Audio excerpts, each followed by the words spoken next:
بسم الله الرحمن الرحيم.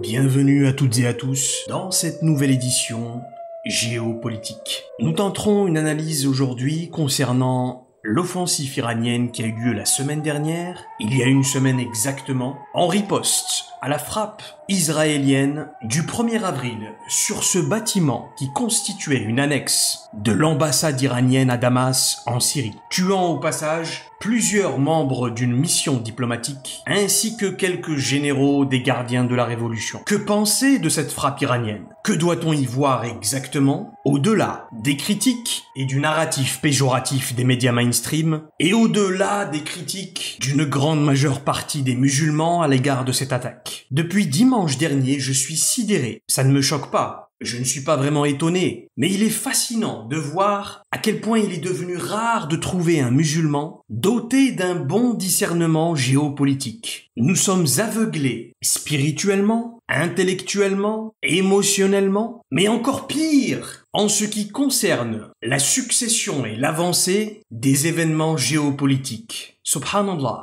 Et je dois dire que j'ai vu à peu près 90% des musulmans rire et caricaturer les frappes iraniennes de dimanche dernier sur le ciel israélien. Ce qu'il faut comprendre, c'est que cela est normal, ça n'est pas étonnant. La plupart des musulmans qui critiquent l'Iran ne sont pas objectifs. Autrement dit, tout ce que fera l'Iran, ils trouveront quelque chose à critiquer, car ils ne font qu'exprimer leur haine pour les chiites. Lorsque l'on est conditionné, depuis un tout jeune âge, à détester, à haïr les chiites, naturellement, on ne peut pas analyser de manière objective les déclarations, les actions et les réactions d'un État qui est majoritairement chiite. Ces gens-là ne voient pas ce qu'il se passe dans le monde. Ils ne se concentrent pas sur le fait qu'il y a un génocide en cours, qu'il y a un silence total du monde arabo-musulman sunnite, et que les prémices d'un axe de la résistance sont en train de naître majoritairement du côté chiite. Ils ne l'accepteront jamais. Alors que peut-on dire objectivement sur cette frappe iranienne sur Israël? D'abord, d'entrée de jeu, ce que l'on peut constater, c'est qu'il y a un malentendu sur l'objectif de l'Iran à travers cette frappe. Quel était l'objectif réel de cette riposte iranienne? Très sérieusement, l'objectif de l'Iran était-il réellement de faire des dégâts sur le territoire israélien? Si l'on inspecte au peigne fin les tenants et les aboutissants de cet incident, on se rend compte premièrement que la stratégie de l'Iran n'est pas celle qu'on essaye de nous faire croire. J'ai entendu des gens dire « Oui, mais l'Iran a prévenu 72 heures à l'avance qu'ils allaient effectuer cette frappe. C'était donc une frappe chorégraphiée avec les Américains. » Et j'ai entendu aussi « Oui, mais l'Iran a mobilisé toutes ses réserves de drones et de missiles pour au final n'obtenir que très peu de résultats, voire aucun. » Alors ne perdez pas votre temps avec ces gens-là. Vous parlez avec un mur. Premièrement, la stratégie de l'Iran était de frapper, car l'Iran ne pouvait pas ne pas frapper. On peut imputer deux erreurs fondamentales à la frappe israélienne. Et je pense que ces erreurs israéliennes ont été faites délibérément par le cabinet de Netanyahou. Je vais vous expliquer comment. Premièrement, en vertu du droit international qui régit les guerres entre les États souverains, il est formellement interdit d'attaquer directement un bâtiment diplomatique, ou pire encore, des personnalités diplomatiques. Les diplomates sont protégés de la guerre en vertu du droit international. Deuxièmement, lorsque l'on frappe une ambassade ou l'infrastructure d'une annexe d'une ambassade, en vertu du droit international, la frappe est considérée comme ayant eu lieu directement sur le territoire du pays concerné de cette ambassade. Autrement dit, la frappe israélienne était une frappe directe sur le territoire iranien. Cela implique que le gouvernement iranien se devait de répondre. Il ne pouvait pas ne pas riposter. Et ça, Netanyahou et son cabinet le savaient pertinemment. C'est pour cela que je continue de croire qu'il s'agissait là de l'ultime provocation israélienne pour forcer la main aux gardiens de la révolution à répondre. Alors la question qu'on se pose, c'est qui est tombé dans le piège de qui? Maintenant, lorsqu'on se tourne vers la réaction iranienne qui a eu lieu dimanche dernier, dans la nuit de samedi à dimanche, on observe qu'une stratégie très particulière a été mise en place. Lorsque vous pensez géopolitique, vous devez toujours observer le résultat. C'est-à-dire, vous devez lire entre les lignes et constater l'effet recherché de la frappe. J'ai entendu toute la semaine que l'Iran n'avait aucune stratégie à travers cette frappe, qu'il s'agissait simplement de balancer un maximum de drones et de missiles sans préalablement avoir établi une stratégie militaire qui potentiellement pourrait contourner les systèmes de défense israéliennes. Je me suis penché sur la question et bien au contraire, j'ai constaté une importante mise en place stratégique de la part de l'Iran. Écoutez attentivement, la stratégie de l'Iran était de frapper, parce qu'il ne pouvait pas ne pas frapper, mais frapper tout en restant sous le seuil de tolérance des systèmes d'interception et de défense israéliens. Et vous en avez principalement 3. Le dôme de fer, le système de défense Arrow 3, et enfin, vous avez ce qu'ils appellent la fronde de David. Pensez-vous un seul instant que l'Iran ait pris la décision, après 10 jours de suspense, de balancer un maximum de missiles comme ça, sans avoir au préalable étudié ces systèmes de défense israéliens? Détrompez-vous. En réalité, malgré la quantité impressionnante de missiles et de drones, il ne s'agissait que d'une frappe symbolique. Il était question de démontrer assez de puissance militaire, assez de puissance de feu pour rétablir un niveau de dissuasion, mais en même temps sans causer de dégâts et par conséquent prendre le risque de déclencher une escalade du conflit à l'échelle régionale, voire avec les USA directement. Souvenez-vous de ceci. Encore une fois, les Perses sont de grands stratèges. Sur la table de l'échiquier, ils ont toujours 2 à 3 coups à l'avance. Donc l'objectif était de dire « Nous avons frappé, en riposte à votre attaque. Nous ne sommes pas restés les bras croisés. Nous ne nous sommes pas défilés face à l'agression israélienne. » Dans le langage diplomatique, c'est une façon pour montrer à son opinion publique que nous n'avons pas perdu la face. Mais en même temps, la stratégie iranienne était de mettre en place une offensive qui soit extrêmement contrôlée de façon à rester sous le seuil de tolérance du dôme du fer et de la mobilisation de défense aérienne d'Israël et de ses alliés. L'opération parfaite pour l'Iran était de ne faire quasiment aucun dégât et surtout pas de mort pour ne pas prendre le risque de causer quelque chose qui puisse justifier une frappe directe des États-Unis sur le territoire iranien. Donc premièrement, cet objectif, selon moi, a été plus que remporté par l'Iran. Comment le sait-on? Il faut toujours aller voir ce qu'il se passe au niveau des réunions quotidiennes de l'ONU. Le Conseil de sécurité de l'ONU, qui s'est réuni immédiatement après, quelques heures après le lendemain, a en majeure partie, bien évidemment, sans surprise, condamné la riposte iranienne. Mais au-delà de ces condamnations, même dans le camp des alliés d'Israël, tout le monde a appelé à la désescalade. Même les États-Unis ont demandé à Israël de ne pas riposter. Et Biden a dit directement au cabinet Netanyahou que s'il choisissait de riposter contre l'Iran, cela se ferait sans la participation des États-Unis. Deuxièmement, pour comprendre ce qui se passe réellement dans les coulisses des différentes scènes géopolitique à l'international, il faut observer d'un œil fin ce qui se dit dans les médias nationaux, les médias mainstream de propagande. Du côté de l'Occident et du côté même des médias israéliens, depuis la frappe de dimanche, il n'a été question que d'éloges à l'égard de l'armée israélienne, de leur système de défense. Nous avons déjoué l'attaque de l'Iran. Se félicitent absolument tous les médias et propagandistes du narratif israélien depuis dimanche dernier. Tous crient à la victoire. Ce qu'il faut comprendre derrière tous ces éloges, c'est qu'il y a véritablement une volonté de cacher le préjudice réel qu'a causé la frappe iranienne. Toutes ces félicitations, tous ces éloges visent à masquer l'effroyable peur, le sentiment de vulnérabilité qu'a connu l'État d'Israël et sa population durant la nuit de samedi à dimanche. Lisez les articles et même les interviews en plateau télévisé des généraux israéliens qui ont vécu et qui ont rapporté les témoignages directs des soldats, des officiers qui étaient en charge d'abattre les drones et les missiles durant cette nuit-là. Ils rapportent tous qu'ils n'avaient jamais vécu un niveau de tension pareil, car jamais un État souverain n'avait directement réussi ce que l'Iran a réussi à faire dimanche dernier. Remplir le ciel israélien de drones et de missiles sur plusieurs vagues qui se sont abattues pendant plusieurs heures. Alors finalement, qui est sorti grand gagnant de cet incident iranien? Ça va peut-être faire grincer des dents, et certains d'entre vous ne l'accepteront certainement pas. Mais l'Iran a remporté haut la main cette bataille. Et je vais vous dire pourquoi. Premièrement, l'attaque initiale se fait le 1er avril, sur l'annexe de l'ambassade iranienne en Syrie. À partir de là, c'est une véritable bataille psychologique qui va se jouer entre le cabinet Netanyahou, mais aussi l'ensemble de l'axe des alliés d'Israël et l'axe de la résistance menée par les gardiens de la révolution. L'Iran sera en position de force pendant 10 jours, durant lesquels il va maintenir un niveau de suspense extrêmement élevé. 10 jours durant lesquels l'Iran va jouer avec les méninges d'Israël et des États-Unis. D'un côté, l'Iran menace, l'Iran promet la riposte, et d'un autre côté, il laisse planer le suspense pendant 10 jours.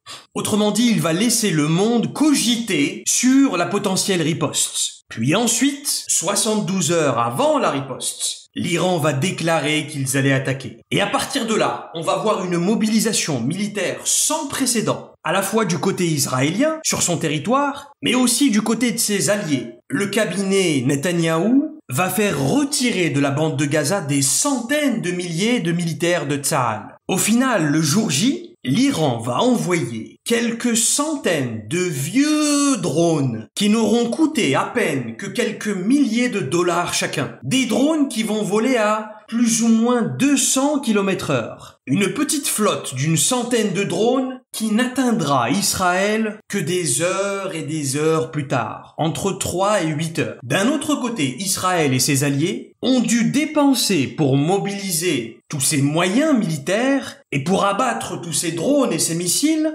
1,35 milliard de dollars exactement. Et ces chiffres proviennent des sources israéliennes elles-mêmes. 1,35 milliard de dollars aura été le coût pour Israël et ses alliés de la nuit de samedi à dimanche. Alors que de l'autre côté, du côté iranien, en tout, en comprenant les drones et les missiles, il ne sera question que de plus ou moins 2 millions de dollars. Troisièmement, l'Iran n'aura pas utilisé ses récentes fabrications technologiques et donc n'aura donné finalement aucune information à Israël et à ses alliés. Israël n'aura récolté que très peu de data, les data militaires concernant l'Iran. En revanche, de son côté, l'Iran, lui, a récolté énormément de data, énormément d'informations sur la façon dont les systèmes israéliens s'enclenchent et se mettent en place autour d'une attaque aérienne, mais aussi sur les capacités américaines à neutraliser les objets volants, etc.,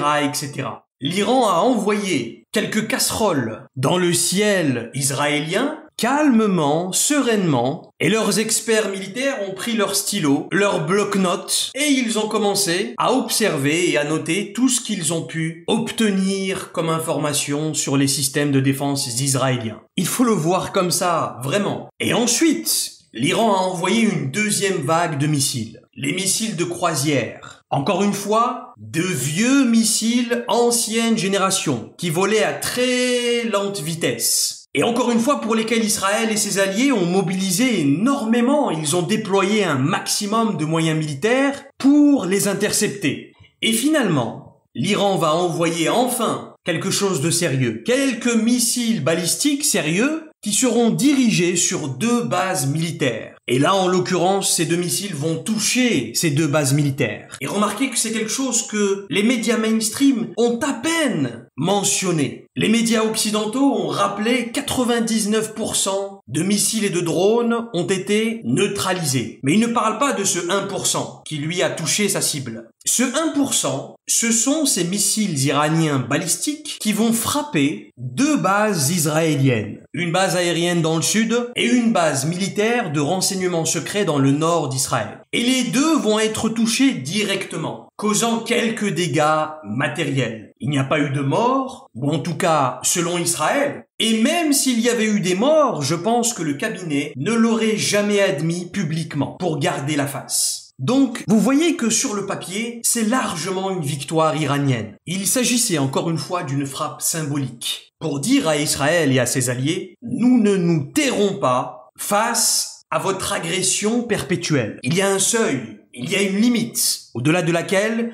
nous sommes capables de mobiliser et de remplir le ciel tout entier des grandes villes israéliennes de missiles et de drones. Et croyez-moi, encore une fois, cette frappe, c'est le minimum syndical de ce qu'est capable d'envoyer l'Iran sur Israël. Et j'entends sur les plateaux télé des spécialistes, entre mille guillemets, poser la question de savoir est-ce que l'Iran a épuisé toutes ses capacités à travers cette frappe du 14 avril dernier. Ces gens-là ne savent pas de quoi ils parlent. Écoutez attentivement. L'Iran est capable de mener des frappes comme celle de dimanche dernier, 3 fois par semaine, pendant plus de 6 mois. Et tout ça sans épuiser la moitié de leur arsenal militaire. Et tout ça sans utiliser la crème de leur arsenal militaire, à savoir les missiles supersoniques, sans même parler d'ogives nucléaires pour le moment. Maintenant, quelle perspective pouvons-nous avoir sur les prochaines semaines au sujet de cette escalade? Je pense tout simplement qu'Israël va répondre.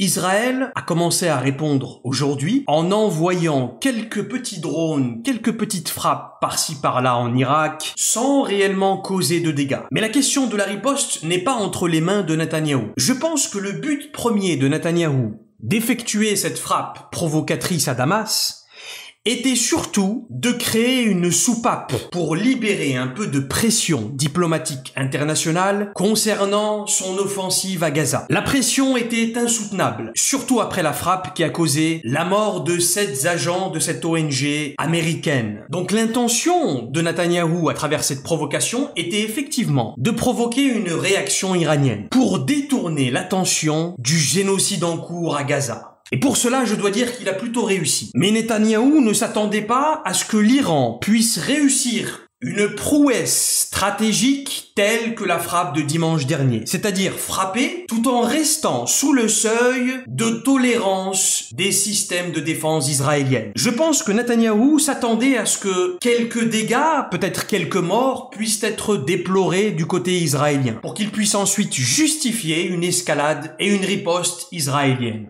Le problème, c'est qu'il a en face de lui de grands joueurs d'échecs qui ont été capables à la fois de riposter sans causer de dégâts du côté israélien. Et donc il se retrouve d'un côté de son cabinet chez les ultras de la droite extrémiste, obligé, il est forcé de riposter, et d'un autre côté, du côté de ses alliés internationaux, l'Allemagne, les États-Unis, la France, la Grande-Bretagne, l'exhortent à ne pas riposter, à ne pas envenimer la situation. Je pense que le cabinet Netanyahou va mettre en place une série de petites ripostes, à la fois sur le territoire iranien, mais pas forcément en se concentrant sur l'Iran. Je pense qu'ils vont simplement accentuer ce qu'ils faisaient déjà jusqu'ici, à savoir mener quelques raids aériens sur les différents proxys menés par l'Iran, à la fois en Syrie, au Liban et au Yémen. J'ai fait un rêve il y a quelques jours, dans lequel je percevais un embrasement se faire dans le sud du Liban. Et j'ai l'intime conviction qu'avant d'entrer directement dans un conflit avec l'Iran, l'État d'Israël va concentrer ses frappes sur le front au nord avec le Hezbollah, ce qui débouchera sur un conflit direct frontal et ouvrira le front sur un conflit d'une autre envergure. Je dirais que ce n'est qu'une question de semaines avant que le Hezbollah ne mobilise plus de la moitié de son arsenal militaire dans une confrontation directe avec Israël. C'est l'étape suivante la plus plausible selon moi. Et laissez-moi vous dire que ce sera un énorme piège pour Tsahal, l'armée israélienne qui n'a même pas réussi à se défaire du piège. Les brigades du Hamas qui, je le rappelle, ne sont armées que de RPG artisanaux, recyclés des obus et des bombes et des grenades israéliennes elles-mêmes, de jeunes hommes qui sortent des tunnels en tongs et qui ont causé la terreur dans le camp israélien. Que fera Tsahal contre 150 000 hommes bien aguerris et bien entraînés, plus de 200 000 missiles balistiques? Et nous implorons Allah subhanahu wa ta'ala d'illuminer l'œil de notre cœur et notre discernement, afin d'être en mesure de percevoir, au-delà des apparences, les réalités de ces événements futurs. Bismillahirrahmanirrahim. Wal asri innal insana lafi khusr illa alladhina amanu wa amilus salihat wa tawasaw bil haqq